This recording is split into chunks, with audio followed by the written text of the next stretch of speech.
check my answer copies and not just motivate me that I was doing really well, the positive feedback wala mechanism, but also it gave me some really wonderful tips on to how I can improve my score even better. And I have been a student of sociology at Triumph IAS, and Vikash Ranjan sir, he personally guided and mentored me through my sociology answer writing. I would like to thank personally Vikash Ranjan sir for his mentorship in both optional sociology and in essay test series.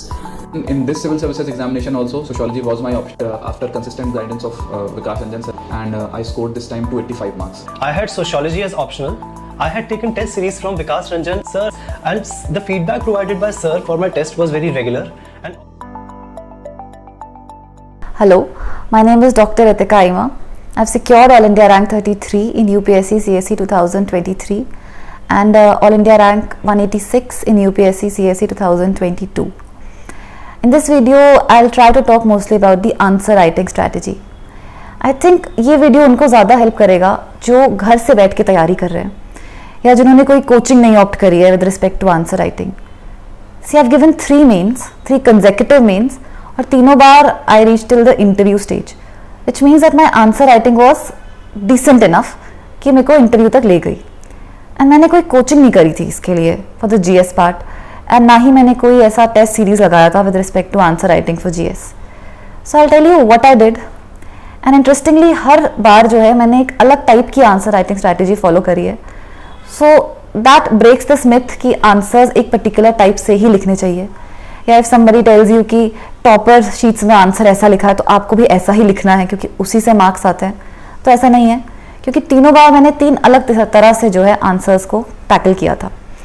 So will begin this and I will also give you this point कि तीनों बार मेरे almost same आए हैं answer writing में, somewhere around 405 to 410, and 3 different approaches were used. So let's begin with the first approach that I followed for CSE 2021.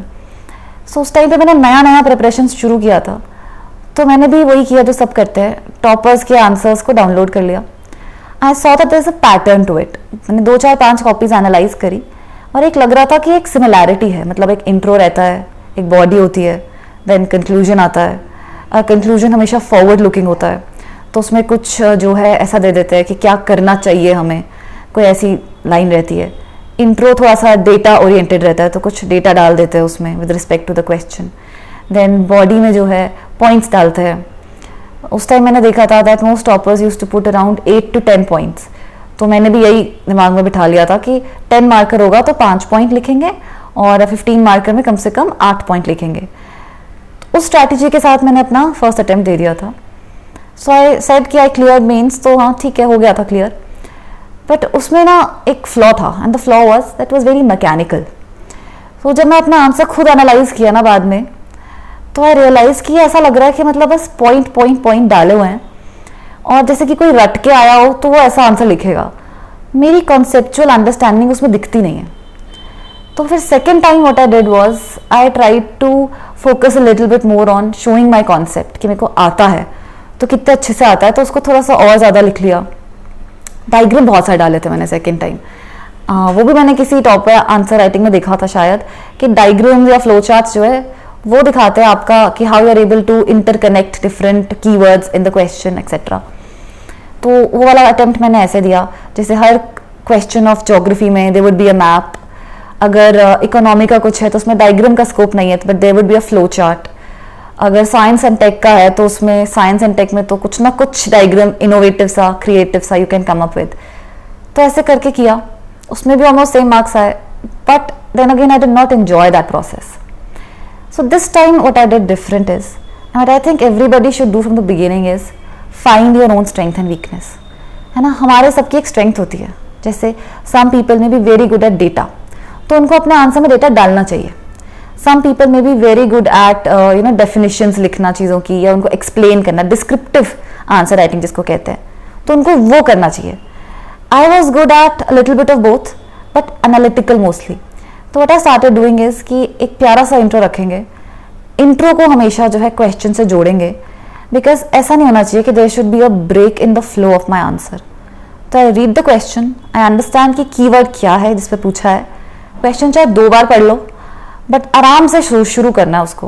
And once you start with the keywords, start with the same approach that the examiner has taken. मतलब examiner का एक mindset होता है. Suppose he is asking you a question on the effect of global warming on sea level rise. तो introduction should not be just about कि global warming कितनी हो रही है और क्यों हो रही है. उसकी जगह the intro itself should summarise what you are going to write in the body. तो you'll simply put this line कि okay, sea level rise is happening due to global warming because of this reason, या if you know the data कि इतना centimetre का sea level rise हो चुका है as per the whatever institute you are quoting, and कुछ ऐसा कि जो दोनों कीवर्ड है ना, sea level rise as well as global warming, और उसका जो इफेक्ट मैं बताने वाली हूँ वो मेरे इंट्रो itself में आ जाए. That actually keeps the introduction crisp. It takes away this time जो आप बाद में एग्जाम में लगाओगे ये सोचने में कि मैं कैसे इंट्रोड्यूस करूँ, मैं क्या लिखूँ. तो आपको क्वेश्चन पढ़ते ही समझ आ जाता है कि इसका इंट्रोडक्शन इस क्वेश्चन को एक्सप्लेन करते हुए ही होगा, एंड किन पॉइंट्स की तरफ या किस डायरेक्शन में मेरा आंसर जाने वाला है वो डिसाइड हो जाना चाहिए इंट्रोडक्शन इटसेल्फ में. सो उससे होता है when the examiner reads it तो ही नोज कि आपको समझ आ गया है कि क्वेश्चन ने एग्जैक्टली क्या पूछा था.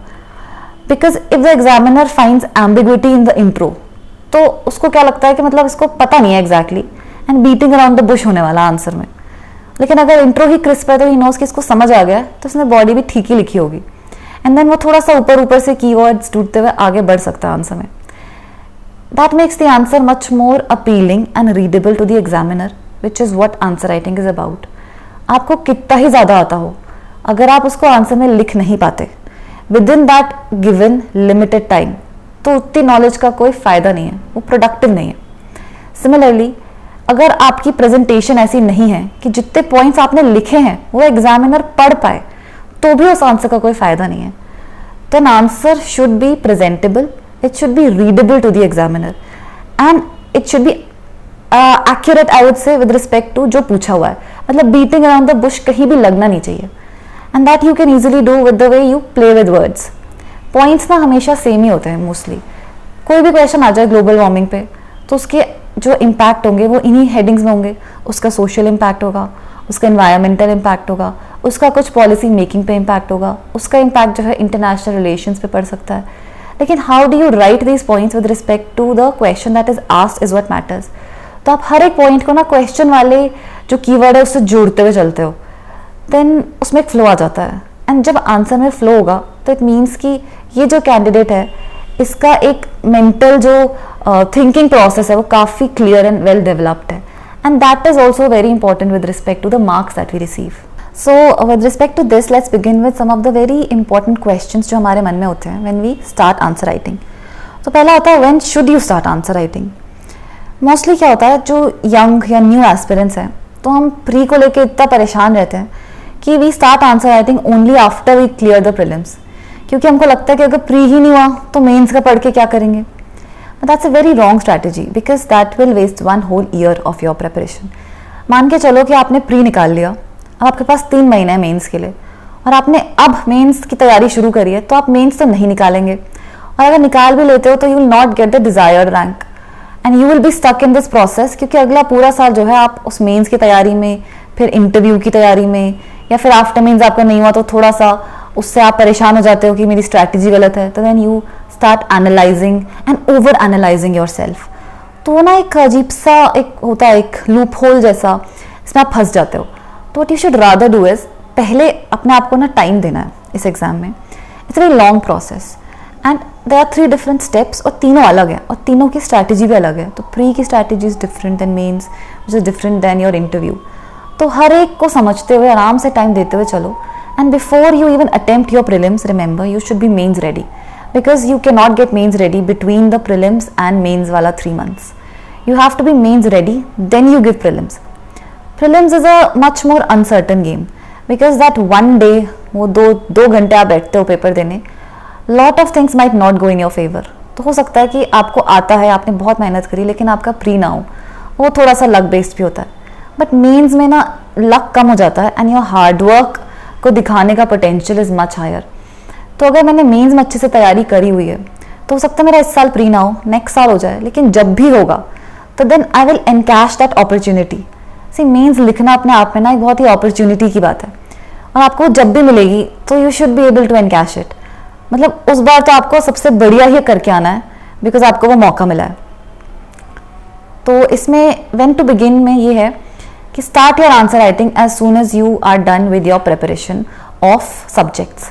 तो सपोज मैं अगले साल का मेंस देना चाहती हूँ या अगले साल का अटेम्प्ट देना चाहती हूँ फॉर दैट मैटर, तो अभी मैं सारे सब्जेक्ट्स पढ़ लूँगी इस साल, अब मेरे पास इनफ टाइम है, 5-6 months, and then next January से I will focus 2-3 months exclusively on mains answer writing. And उसके बाद मेरे को 2-2.5 महीने चाहिए सिर्फ प्री ओरिएंटेड पढ़ाई के लिए। लेकिन प्री ओरिएंटेड पढ़ाई से पहले मैंने मेंस का सिलेबस कर लिया होना चाहिए, मैंने अपना ऑप्शनल अच्छे से कर लिया होना चाहिए, मैंने मेंस की आंसर राइटिंग कर ली होनी चाहिए। Now what does it means कि आंसर राइटिंग कर लेनी है, तो कितनी आंसर राइटिंग करनी है? So if you have a good 1 month कि मैं ये 1 मंथ मेंस को देने वाली हूँ, आप सुबह कुछ पढ़ लो या आप शाम में पढ़ लो, but keep a separate time of the day 1 to 2 hours at least just for answer writing. और इसमें हो सके तो 5 to 10 क्वेश्चंस पर डे कर लो। ना what kind of questions should they B? क्या ये PYQ होना चाहिए या फिर बहुत सारे कोचिंग इंस्टीट्यूट्स के क्वेश्चंस रहते हैं, बहुत सारे यूट्यूब चैनल्स के भी क्वेश्चंस रहते हैं, एवरीडे मेंस ओरिएंटेड क्वेश्चन वो देते हैं। That is your wish, but ideally I would से स्टार्ट विद द PYQs, क्योंकि UPSC PYQs आपको बताता है कि एग्जैक्टली एग्जाम में क्या आएगा। Once you are done with PYQs of say last 8 to 10 years, then आपके पास टाइम है तो please go and do the coaching वाले क्वेश्चंस ऑल्सो। कोचिंग वाले क्वेश्चन आपको ये बताते हैं कि अगर ऐसा भी क्वेश्चन आ गया तो how will you handle it, क्योंकि I have seen that most of these questions जो कोचिंग वाले आते हैं वो थोड़ा सा UPSC से अलग होते हैं। They are good because they challenge you in a different way, कि अगर UPSC ने कभी कोई बाउंसर क्वेश्चन दे दिया अपने यूजुअल पैटर्न से अलग, तो वो भी आप टैकल कर सको बिना परेशान हुए। But the best question bank source that you have is UPSC PYQ itself. And बहुत सारे questions है उसमें, आपको आराम से 1-1.5 महीना निकल जाएगा and you will be solving those questions itself. So let's first start with those. Then comes the question that how should you evaluate it? See, because I said कि मैंने किसी आंसर राइटिंग प्रोग्राम को join नहीं किया था, so I was self evaluating. अगर आप answer writing program join करते हो तो it solves that part of evaluation. आपका थोड़ा टाइम बच जाएगा क्योंकि कोई और आपको इवेल्युएट करके दे देगा। But there is a problem with that also, that is कि मोस्टली जितने भी इंस्टीट्यूट्स हैं they have a very standard pattern जिसके बेसिस पे वो इवेल्युएट करते हैं। तो आपका जो यूनिक तरीका है ना आंसर राइटिंग का, they will not appreciate it that much, वो उसको स्टैंडर्डाइज करने की कोशिश करेंगे। तो सपोज आप इंट्रो किसी क्रिएटिव तरह से लिखते हो तो आपको कह देंगे कि नहीं आप ऐसा मत लिखो, आप सिंपल 1 लाइनर लिख लो, आप फैक्ट लिख लो, आप ये कोई इंस्टीट्यूट है उसको कोट कर लो। तो हो सकता है कि आपकी क्रिएटिविटी छीन ले ना। लाइक आई सेड पहले भी कि मार्क्स में ज़्यादा फर्क नहीं पड़ता, but when you are writing an answer which you enjoy writing, you will be able to score well, number 1। Number 2, you will save time. तो इस अटेम्प्ट में ऐसा ही हुआ था। I had devised a strategy for myself, so I worked on my strengths and weaknesses, and उस हिसाब से I had a structured way of writing an answer. लेकिन that structured way is something that works for me, it may not work for you. तो मैं आपको वो structure नहीं बता सकती कि आपको भी ऐसे लिखना चाहिए, बट जो आपके लिए बेस्ट है आपको वो थोड़ा टाइम लगा के ढूंढना चाहिए और वैसे ही लिखना चाहिए, क्योंकि एग्जाम में ना फिर वो फ्लो में आ जाता है। You will not waste time thinking कि मैं कैसे शुरू करूँ, देन थिंकिंग कि मैंने पूरा आंसर लिख लिया, फिर सोच रही हूँ कि मैं कैसे कंक्लूड करना चाहिए, क्योंकि उस सर ने तो कहा था कि कंक्लूजन में फॉरवर्ड लिखना चाहिए, तो मेरे को तो कुछ आ नहीं रहा है इस वक्त डेटा याद। वो टाइम वेस्ट हो जाता है because it is not your natural way of writing. तो अपना नेचुरल वे एक बार ढूंढ के उसी को वेल डेवलप करेंगे तो आप सबसे बेहतर आंसर लिख पाएंगे और आप टाइम बचा पाएंगे। इस एग्ज़ाम में सबसे बुरा क्या लगता है दैट आप एग्ज़ाम देने जाओ, आपको सब आता हो और आपका क्वेश्चन छूट जाए। That will not just be bad in the sense आपको बुरा लग रहा है, that will affect your score also and it will affect your rank also. तो बेस्ट है कि टाइम ऐसे मैनेज हो जाए कि आखिरी में मेरे पास 5-7 मिनट भी बच जाएं। And if somebody has given mains before, तो उनको पता होगा कि आखिरी के 5-7 मिनट बचा पाना कितना मुश्किल है। यूजुअली ऐसा होता है कि उन 5 मिनट्स में आपको 2 10 मार्कर करने रहते हैं, मतलब कम से कम 4 पेज भरने होते हैं ना आखिरी 5 मिनट में। तो अगर मेरी स्ट्रैटेजी शुरू से ही ऐसी है कि मैं इतना बढ़िया टाइम मैनेज कर पा रही हूँ कि वो 5 minutes I get just to revise और just to go through my paper, तो it causes a huge boost of confidence. अब बूस्ट ऑफ कॉन्फिडेंस से होगा कि GS1 मैंने बढ़िया कर लिया, कॉन्फिडेंस बढ़ गया, तो जब GS2 करने जाऊंगी ना वो और भी बढ़िया हो जाता है। तो कॉन्फिडेंस का ही गेम है UPSC। प्रीलिम्स में कॉन्फिडेंस चाहिए ताकि आप वो तुक्के मार सको, मेंस में कॉन्फिडेंस चाहिए ताकि जैसा भी क्वेश्चन आए you attempt it in the best possible manner. And interview में कॉन्फिडेंस चाहिए to be able to present your own personality in the best way possible. तो वो कॉन्फिडेंस इन्हीं छोटी चीज़ों से आती है दैट आप हर एक स्टेप पे जो है अपना बेस्ट दे पा रहे हो. Find your strength and weakness and work on it. So I will tell you something about how to evaluate your answers. What I used to do was कि सपोज आज एक क्वेश्चन है, मैंने वो अटेम्प्ट किया और मैंने सुबह मान लीजिए 9-10 बजे लिख लिया आंसर. अब मैं कुछ और करूँगी, हो सकता है कोई और सब्जेक्ट पढ़ लिया या कुछ ऑप्शनल कर लिया या करंट अफेयर्स कर लिए, मतलब सच दैट थोड़ी देर के लिए मैं उस क्वेश्चन को भूल जाऊँ अपने माइंड से. Now after a few hours when I go back to this question, तो एक न्यू पर्सपेक्टिव से I was able to analyse that question.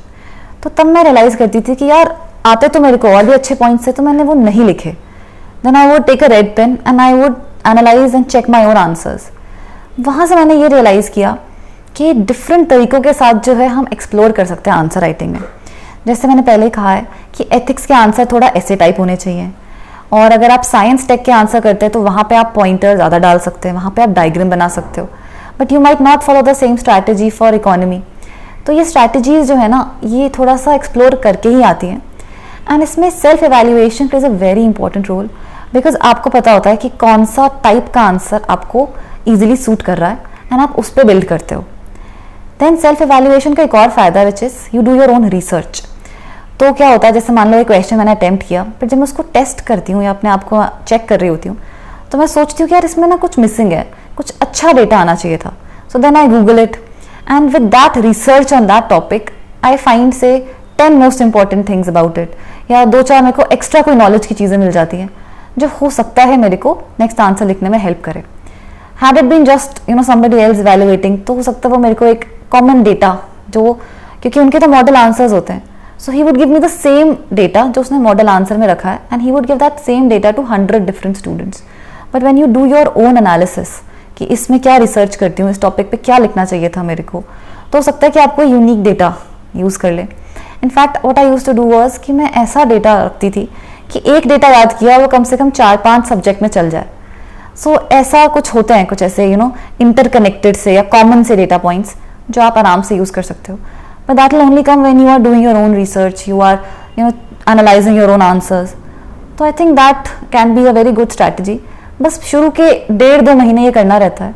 एक बार आपका आंसर राइटिंग का फ्लो डेवलप हो जाए, then there is no need to keep evaluating your answers further, unless बीच में कभी कर लिया. Then it is mostly about managing time and writing fast. वो करने में अनदर 1.5-2 महीने लग जाते हैं अक्सर. I remember when I started answer writing, तो 3 घंटे का पेपर होता है. I did it in 6 hours, क्योंकि मेरे को आता सब था, लेकिन I did not understand how to put it in points. बहुत सोचना पड़ रहा था पॉइंट बनाते वक्त. फिर करते करते एक टाइम ऐसा आ गया कि घर पे I could finish it in 2 hours 50 minutes, और 10 मिनट बच भी जाते थे. तो वो तभी होता है व्हेन यू प्रैक्टिस इनफ. और फिर ऐसा होता है कि ना वो सबकॉन्शियसली कुछ इंपॉर्टेंट पॉइंट्स आपके ब्रेन में रह जाते हैं, एंड वो टॉपिक देखते ही कि अच्छा ये उस चैप्टर से क्वेश्चन है या ये उस टॉपिक से क्वेश्चन है, वो पॉइंट्स फ्लो में आना स्टार्ट हो जाते हैं. तो answer writing is a matter of practice and flow. जब आप इसको कर लेते हो 2-2.5 महीने, फिर आपके पास एक गैप आता है, से आपने बहुत आंसर राइटिंग करी, देन आप प्रीलिम्स ओरिएंटेड पढ़ाई में लग गए, तो ये जो आंसर राइटिंग आपने करी थी ना, ये कुछ टाइम के लिए बंद हो जाएगी फॉर दोज से 2 months which are just prelims oriented. But आप भूलोगे नहीं, आपने मसल मेमोरी में डाल दिया है. सो प्रीलिम्स के बाद when you start answer writing, you will realise कि आपका फ्लो पहले से भी इंप्रूव हो जाएगा, because that is how muscle memory works. आप एक पॉइंट पे पहुंच जाओगे and later on when you start दोबारा से आंसर राइटिंग, तो उस पॉइंट से ही आप इंप्रूव करोगे आगे. So this is very important therefore to do it before prelims, then take a break for prelims and then restart. So one very last thing that I will talk about in answer writing is कि कुछ ऐसे doubts होते हैं हमारे मन में. When I started तो मेरे पास भी बहुत सारे doubts थे, जैसे कि पेन कौन सा यूज़ करना चाहिए, जो क्वेश्चन का आंसर बुकलेट होती है क्या उसी पे प्रैक्टिस करना चाहिए, क्योंकि वो ऑनलाइन मिल जाती है. तो आई यूज्ड टू थिंक कि everybody else is doing that, तो मुझे भी ऐसे ही करना चाहिए. Now that I look back at it, इतना फ़र्क नहीं पड़ता. So I just use to take a A4 size paper, मैं उस पर प्रिंट करा लेती थी घर में ही, वो जो ग्रिड पैटर्न रहता है आंसर बुकलेट का, to get in the habit of कि कितना मार्जिन कहाँ से रहता है. लेकिन बस इतना ही है. You see it is about confidence building. तो आपको लगता है कि मैंने प्रैक्टिस अच्छी करी है, तो मैं आंसर राइटिंग हॉल में काफ़ी कॉन्फिडेंट रहूँगी, तो फिर आप वो बुकलेट्स पे प्रैक्टिस कर सकते हो, बिल्कुल आपकी इच्छा है. Same applies to the pen also. Last time I wrote with a simple ball pen क्योंकि मेरी फ्लो आंसर की उसमें ज़्यादा अच्छी आ रही थी. I was able to write at a much faster speed. Got almost same marks. इस बार ही I did a V7. I thought कि मेरी स्पीड थोड़ी बढ़ गई है तो मैं पायलट V7 से भी अच्छा लिख रही हूँ एंड उसकी थोड़ा सा नीटर अपीयरेंस रहती है, थोड़ा सुंदर दिखता है पेपर पे. तो आई ट्राइड V7. उसमें भी ऑलमोस्ट सेम मार्क्स रहे हैं. दी ओनली डिफरेंस इज आपको जो सूट करता है पेन आप उसको यूज़ करो. And the point of saying all this is कि इतना फ़र्क नहीं पड़ता. सो डोंट गेट बॉदर्ड कि मेरा पेन ब्लैक यूज़ कर रही हूँ या ब्लू यूज़ कर रही हूँ या कौन से टाइप का है, इससे इतना मैटर नहीं होता. वॉट मैटर्स इज जब आंसर को देखते हो ना अपने पेपर पे, आंसर दिखता कैसा है, एज इन क्या इंडेंटेशन है, क्या फॉर्मेटिंग है. मतलब जब आप कोई नया पैराग्राफ शुरू करते हो क्या आप वो 3 फिंगर स्पेस छोड़ते हो, वो इंपॉर्टेंट है क्योंकि उससे पेपर नीट दिखता है. अगर मैं पॉइंट्स लिख रही हूँ तो क्या मैं एकदम मार्जिन से सटा के लिख रही हूँ या थोड़ा सा गैप देके, थोड़ा सा जो है लाइनिंग के बीच में भी स्पेसिंग रख के, वो चीज़ें सुंदर दिखती हैं. तो वो आंसर को like we already said readable बनाती हैं, which is very important for this exam, जहाँ पे कि 10,000 आंसर्स चेक हो रहे हैं, मतलब स्टूडेंट्स के पेपर्स चेक हो रहे हैं, लिमिटेड टीचर्स रहते हैं. तो उनको भी इतने सारे पेपर देख के कभी कभी ऐसा हो जाता है कि it is possible that human error हो जाए, दैट इज़ वो हर एक पॉइंट को ना देख पाए, कोई पॉइंट्स उनसे मिस हो जाए, तो हो सकता है कि आपके मार्क्स में वो अफेक्ट करें. So making sure that all your points are readable. ज़रूरत पड़ने पे अंडरलाइन कर लिया, हेडिंग दिया तो उसको बॉक्स में डाल दिया, कोई फिगर बनाया तो उसको सुंदर से बॉक्स में डाल दिया. ये छोटी चीज़ें हैं, हो सकता है कि ज़्यादा नहीं तो पर पेपर आपके 2 ही नंबर बढ़ जाएं, तो ऐसे 8 पेपर है तो 16 नंबर बढ़ जाएंगे. तो it matters at the and. तो कोशिश करिए कि आप अपना बेस्ट दे रहे हैं तो अपना बेस्ट हर जगह दें, दैट इज़ आंसर की क्वालिटी में भी, आंसर के कंटेंट में भी. एंड अल्टीमेटली आंसर राइटिंग का ये है कि आपको खुद को देखना है कि आपके आंसर कैसे दिख रहे हैं, आपके आंसर में पॉइंट्स कितने आ रहे हैं. And there is no golden rule to it. I think you have to be best in your own way. वो आप ही सबसे अच्छा जज कर सकते हैं. And that only happens when you start writing it. If you want, you can always get your friends and family to evaluate it. But at the end, you know, it is your exam. And कुछ नहीं होगा तो कम से कम आप इस level पे पहुंच जाओगे कि आप अपने आप को बेस्ट समझ जाओगे, evaluate करना सीख जाओगे. So please start answer writing and best of luck with that. Thank you.